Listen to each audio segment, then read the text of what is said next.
What would you do if three little girls appeared at your door alone and scared and you discovered they might be your own children? Stay with me, because this story of a billionaire's shocking secret, a mother's lost memory, and a fight for family will leave you breathless until the very end. Dear friend, what you're about to experience is not just a story. It's a deeply human journey about lost resilience and the quiet, unexpected ways love finds us when we need it most. If this is your first time here, I invite you to drop a comment and tell us where you're watching from. We love hearing your voice. And if you're someone who believes in second chances and the hidden strength of ordinary people, and in stories that stay with you long after they end, consider subscribing and tapping the bell icon. We share moments that matter. Thank you for being part of this one. Now let's begin. It was the kind of night that made Las Vegas feel like the center of the universe. Neon lights bled into the dark. The air shimmered with the smell of excess, and the Celestial Crown Hotel glowed like a palace of dreams. A convoy of black SUVs pulled up to the grand entrance, and out stepped Alexander Crane, a man who had long believed there was no problem that money couldn't solve. He moved with the practiced confidence of someone who had turned fear into a weapon, each stride announcing that he was untouchable. In the city of sin, he was a king.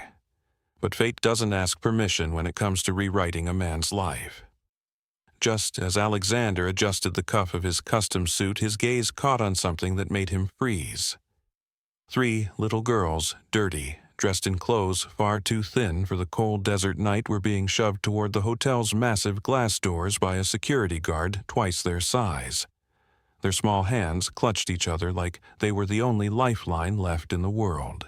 The oldest girl's hair was tangled and her cheeks streaked with tears, but it was the look in her eyes, defiant, desperate, that felt like a bullet to Alexander's chest. And then, in a voice small but unshakable, she asked, "Where can we sleep tonight, sir?" A lifetime of ruthless deals and cold calculations couldn't prepare him for the storm that question unleashed inside. His first instinct was to look away. After all, this wasn't his problem. His schedule was packed with meetings that could shift markets, but something ancient and unhealed broke open in his chest. In that instant, he saw himself decades ago, a boy standing beside his mother in a soup kitchen, lying hungry, ashamed, and invisible to the world.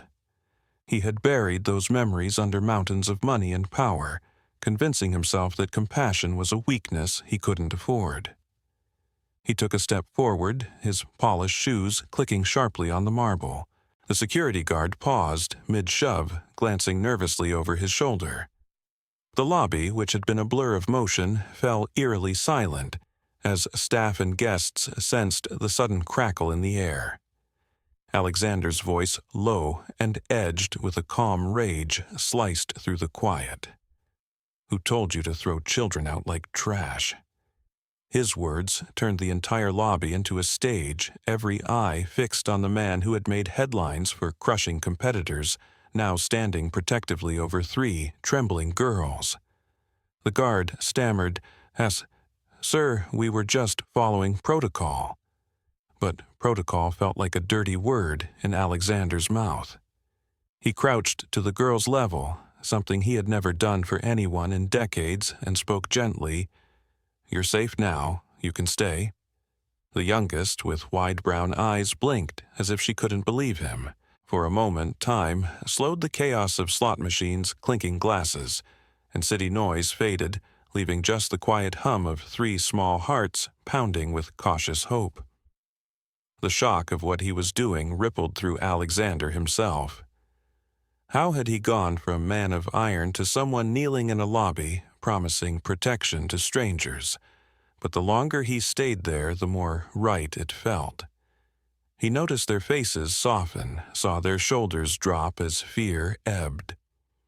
It was the first time in years he wasn't thinking about a quarterly report or a stock price, just three lives who needed him more than his empire ever had. This was the moment everything changed. Not with a grand plan, but with a simple choice to act with kindness when he could have walked away. Many people think a heart hardens with success, but sometimes it's the memory of what it was like to be powerless that unlocks our truest humanity.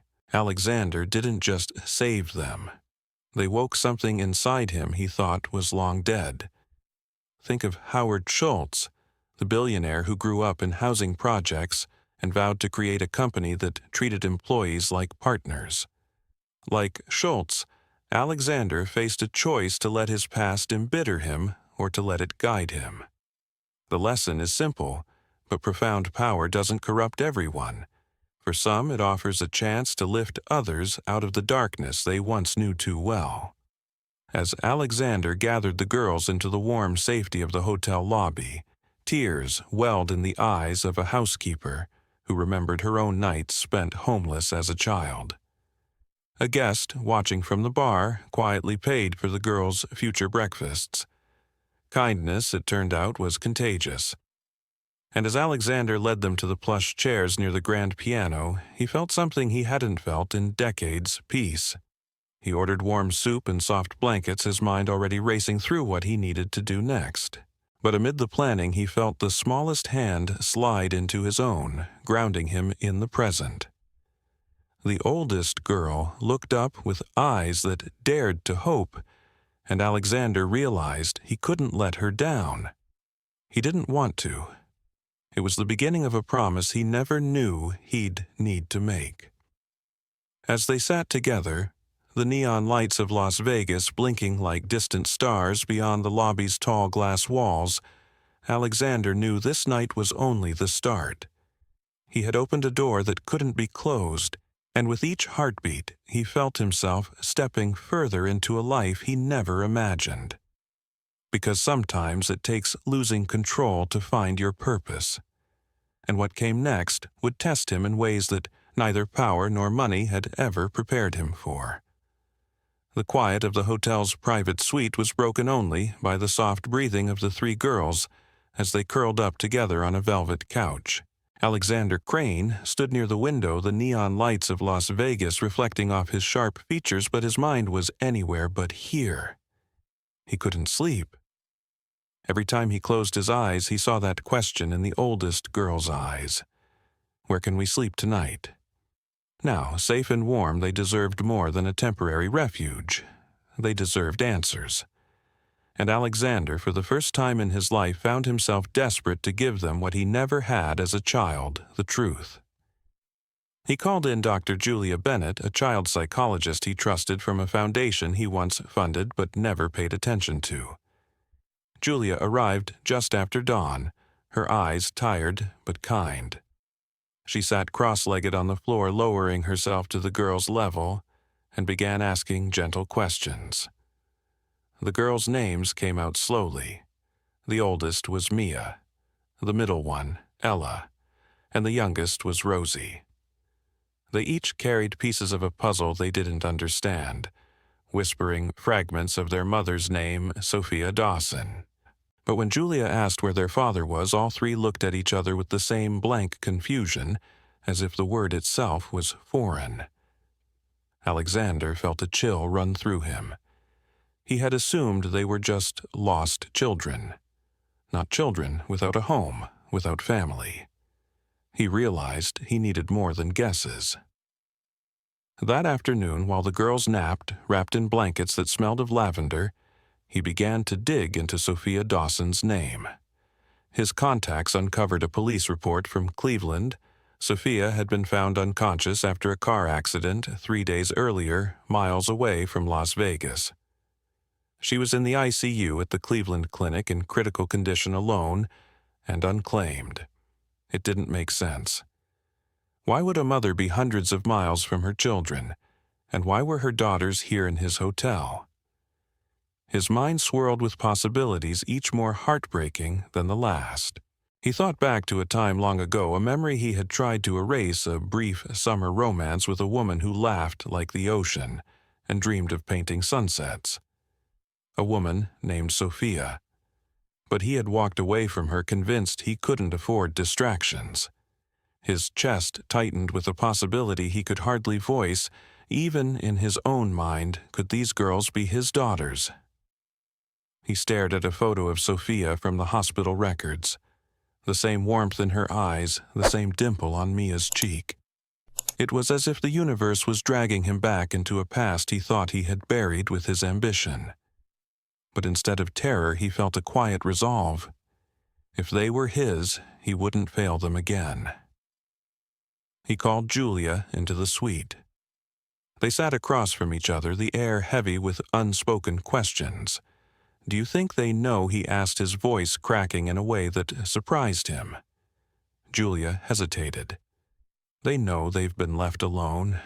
That's what matters right now. But Alexander, if you want to be in their lives, you can't disappear on them. Not again." Her words pierced deeper than any business rival's threat ever had. He knew she was right. But there was more than just the girl's future at stake. There was Sophia's fate hanging by a thread. He booked a private jet to Ohio for the next morning, determined to stand by her side, even if she never wanted to see him again.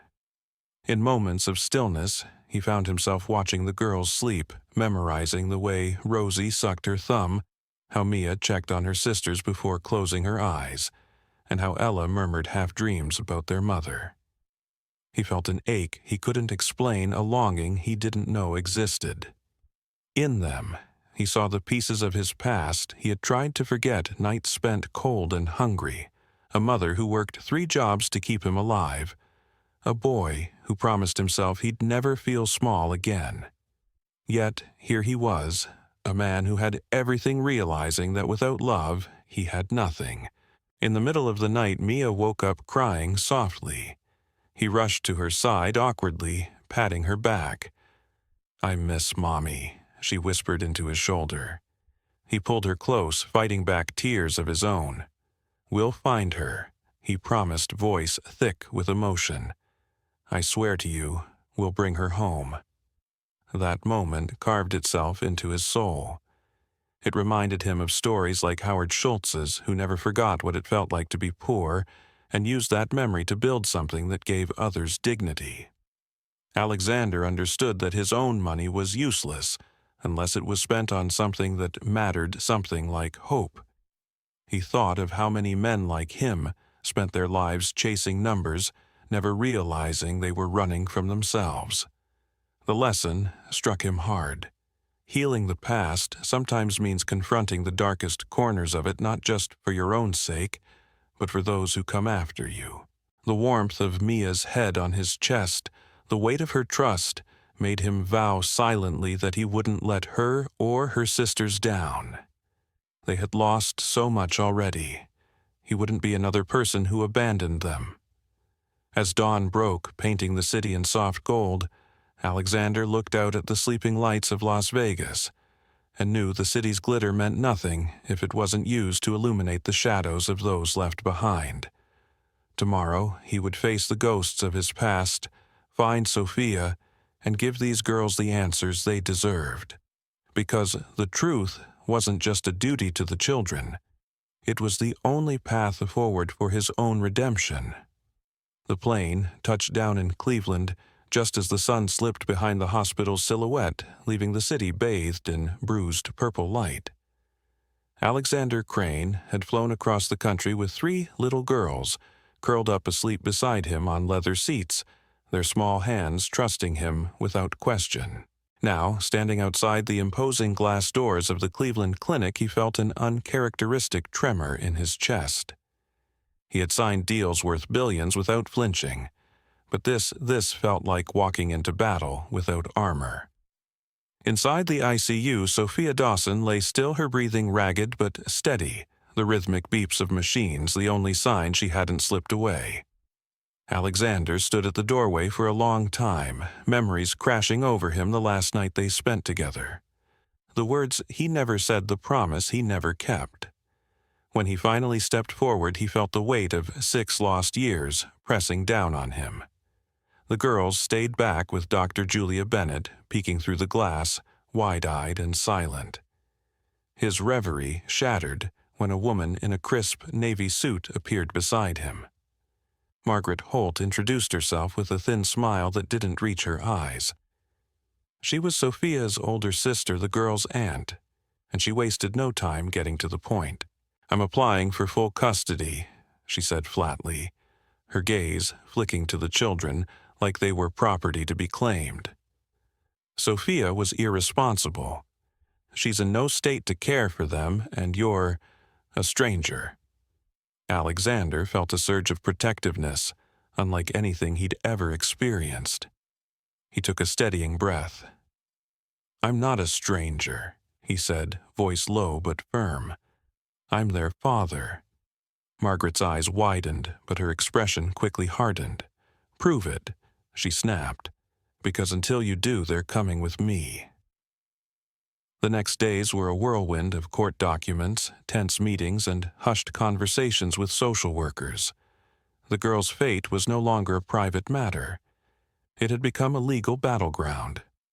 Every minute they weren't in Sophia's hospital room, Alexander was in conference rooms lined with cheap wood paneling and fluorescent lights that flickered like his own frayed resolve. Worse still, news of the custody fight leaked to the press.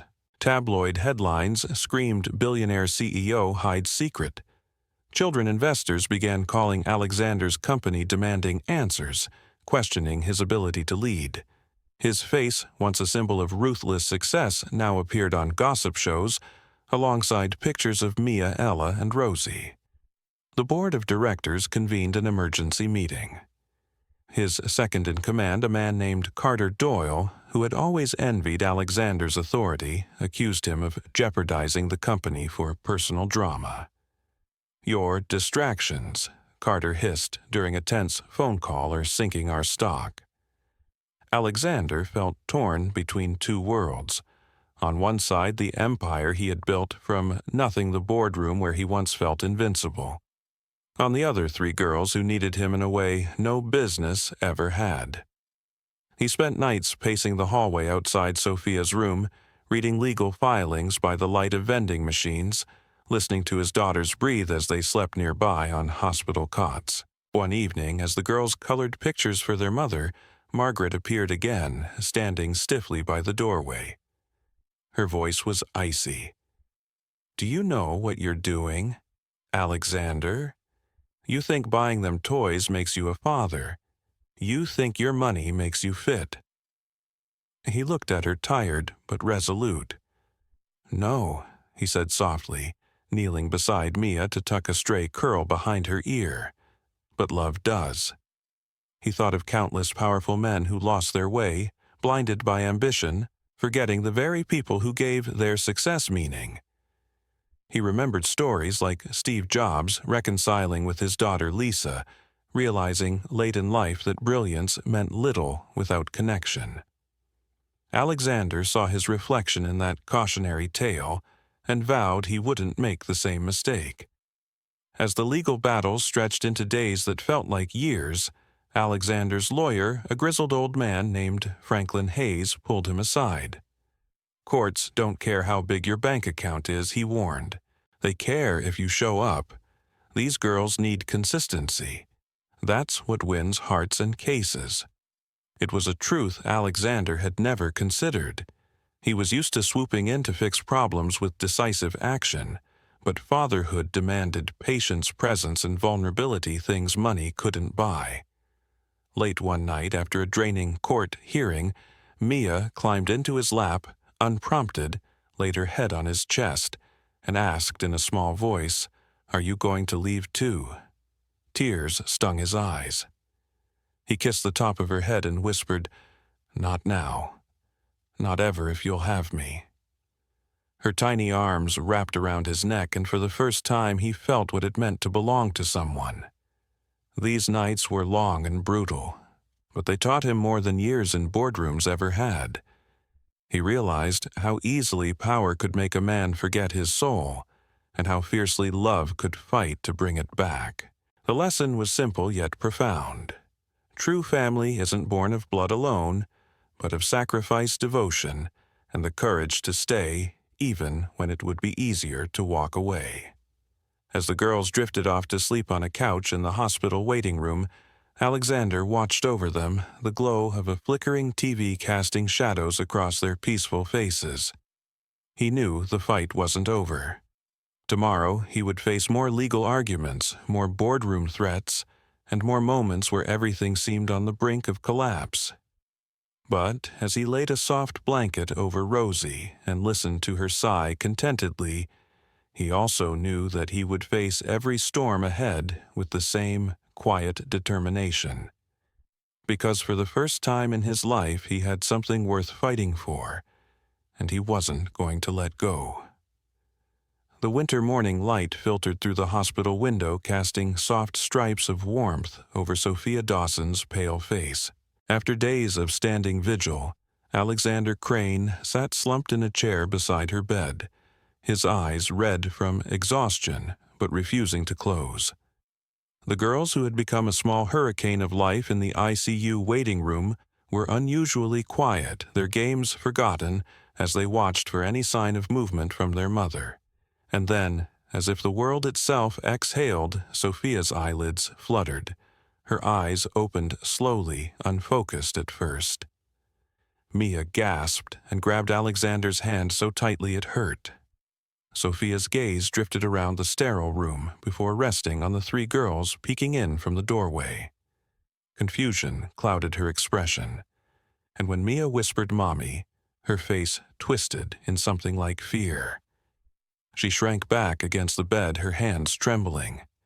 Who are you?" she rasped, her voice raw and unsteady. The words shattered the fragile hope in the room, and Ella began to cry, silently, burying her face in Rosie's shoulder. "Doctor." Julia Bennett stepped forward, speaking softly to Sophia, explaining she'd been in a coma, that her daughters had been waiting for her. But each word seemed to push Sophia deeper into panic. Alexander's heart splintered watching the girls' faces, their eyes wide and desperate for recognition. He took a cautious step forward, his voice breaking. "Sophia, it's me, Alexander. The girls are safe. They've been so brave." Her eyes flicked to him, blank and searching, but somewhere in the depths a flicker of memory stirred. It wasn't enough. She turned her head away, whispering, "I don't remember. I don't know them." The nurse guided the girls out of the room gently as their tears began to fall in earnest. Outside, in the quiet hallway, Alexander gathered them close, his arms around all three as they cried. He wanted to promise them everything would be okay, but the words wouldn't come. He could only hold them, his own tears falling silently into Mia's hair. In that moment he realized how powerless he was in the face of a mother's memory, slipping like water through fingers. Yet he also felt an unshakable certainty he would not leave them alone to face this. Over the next few days, Alexander brought the girls to visit Sophia in small moments, letting them sit quietly in the room, drawing pictures or humming songs she used to sing. Dr. Julia encouraged them to bring familiar things: Mia's worn, stuffed rabbit, Rosie's favorite blanket, and a photo of Sophia smiling on a sunny day years ago. Slowly, almost imperceptibly, Sophia's eyes began to linger on the girls. She would flinch less when Mia reached for her hand, her eyes misting over as the girls recited bedtime stories they claimed she'd once told them. But the memories were still out of reach. One afternoon, as the girls sang a lullaby in imperfect unison, Sophia's lips began to move along with the words. The nurse gasped, and Alexander felt the world tilt. Sophia's eyes filled with tears as she croaked out the final line of the song, her voice quivering but sure. Mia's face lit up with a joy so pure it broke every heart in the room. "You remember," she cried, throwing herself onto the bed arms around her mother's neck. Sophia's sobs shook her fragile body, but for the first time, they were tears of recognition. She whispered each of their names like a prayer: Mia, Ella, Rosie. The breakthrough was small but monumental. The girls clung to their mother, their laughter and tears mingling in the quiet hospital room. Alexander stepped back, watching the family he never imagined he'd have knit themselves back together in front of him. He felt awe and gratitude, and a terror that it could all slip away again. But in that moment they were whole, and it was enough. Thinking of stories he'd read of families rebuilding after tragedy, Alexander remembered a father who'd spent months reteaching his wife, who he was after an accident erased their years together. That man's unwavering love had eventually rekindled the spark of their marriage. Alexander knew this was their path too, not quick, not easy, but worth every effort. One evening, as the girls colored quietly beside Sophia's bed, Alexander held her hand, careful not to overwhelm her. She looked at him with eyes that were still foggy, but she didn't flinch anymore. "Why are you here?" she asked softly, her voice tinged with wonder. He swallowed hard, his thumb brushing over her knuckles. "Because I couldn't stand to lose you again," he said, his voice low. Tears welled in her eyes, and she squeezed his hand weakly. The lesson came clear, as day love isn't loud or dramatic. Sometimes it's sitting quietly by someone's side when they don't remember you believing in them, when they've forgotten themselves. It's the patient, steady presence that rebuilds what fear and time have broken. And for Alexander, the man who once thought control was everything, this was a revelation more profound than any corporate victory. As Sophia's memory continued to return in pieces, the girl's trust in Alexander grew deeper. Mia began to call him Dad when she thought no one was listening. Rosie would fall asleep on his lap, her tiny breaths warming his chest. Even Ella, the most cautious, started slipping her hand into his during walks down the hospital hallway. They were a family in the making, imperfect but real. Late one night, Sophia turned to Alexander as the girls slept, curled together in the hospital room's pull-out couch. "They love you," she whispered, her voice hoarse but certain. He looked at her, his own eyes wet. "I love them," he replied. And in that hushed exchange, a fragile but radiant hope bloomed, promising a future none of them had dared to imagine when this began.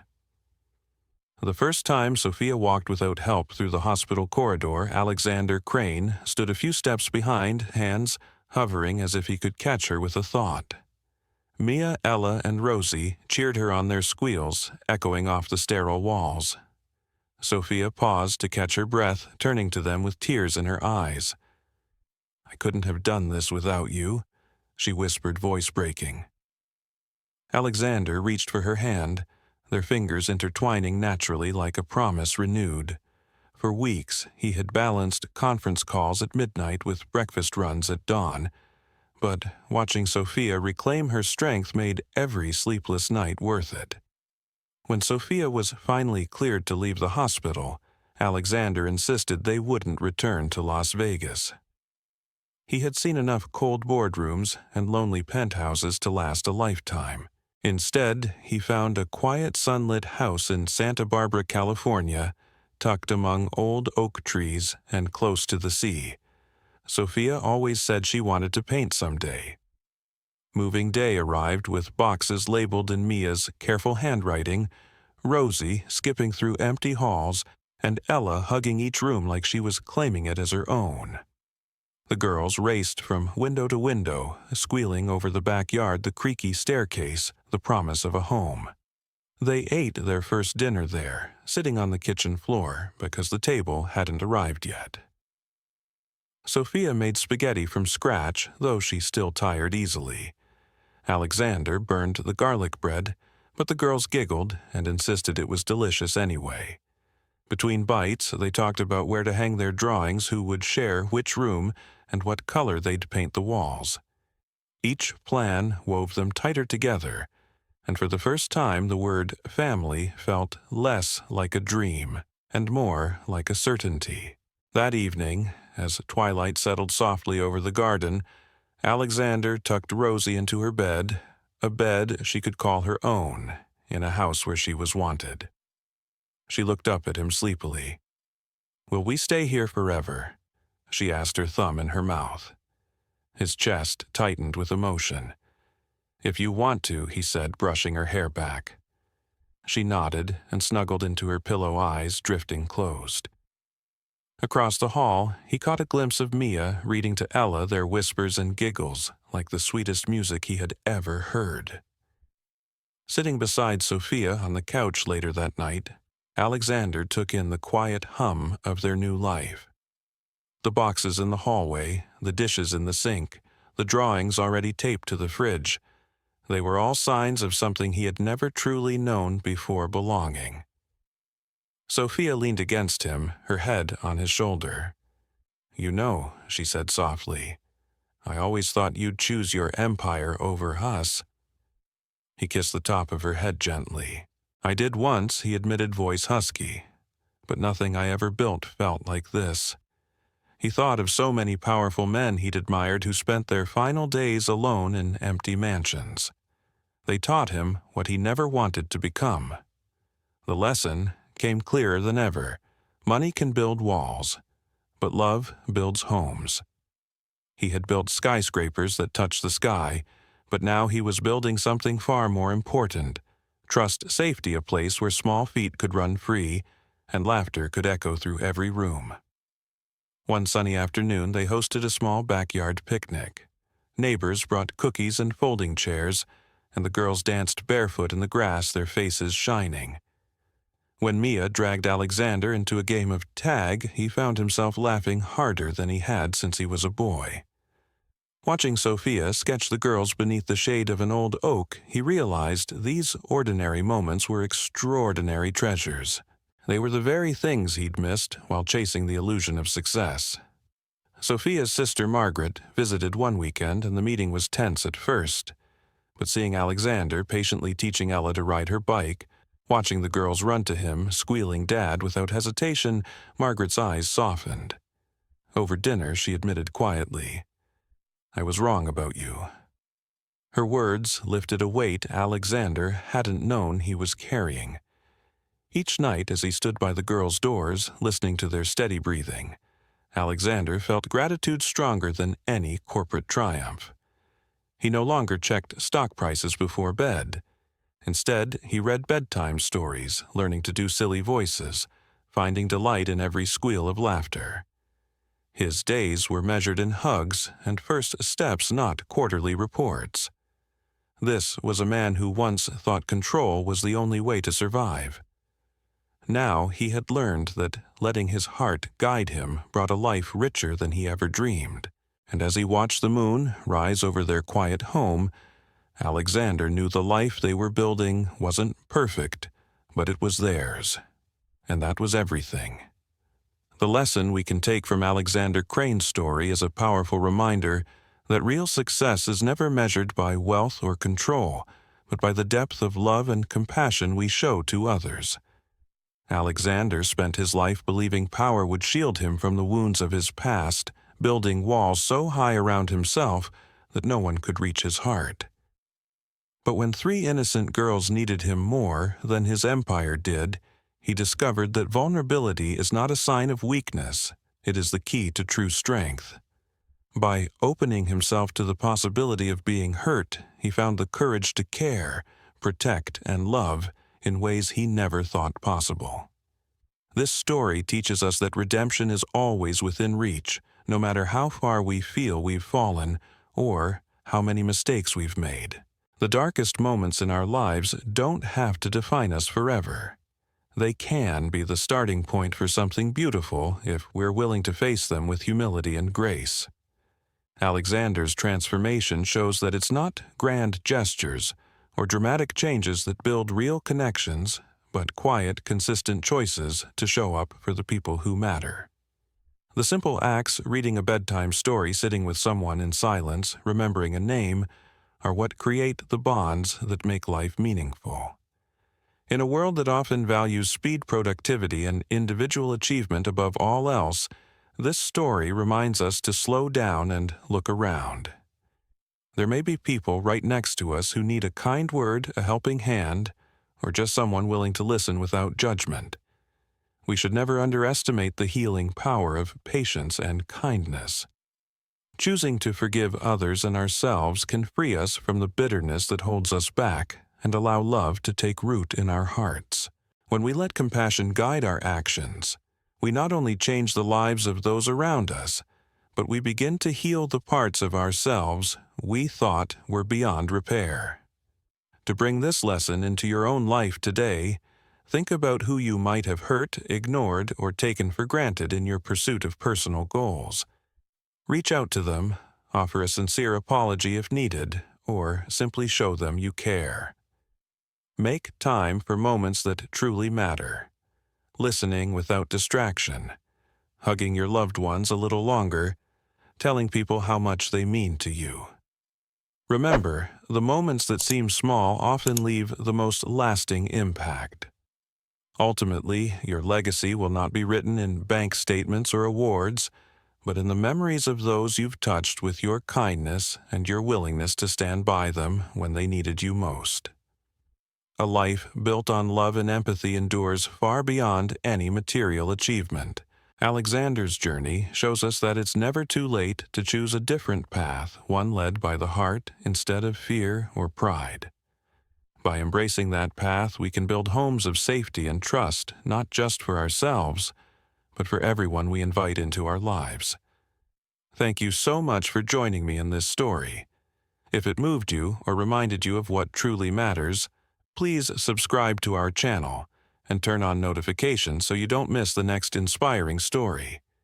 Your support means the world to us and gives us the motivation to keep sharing stories that uplift, heal, and remind us all of the power of love.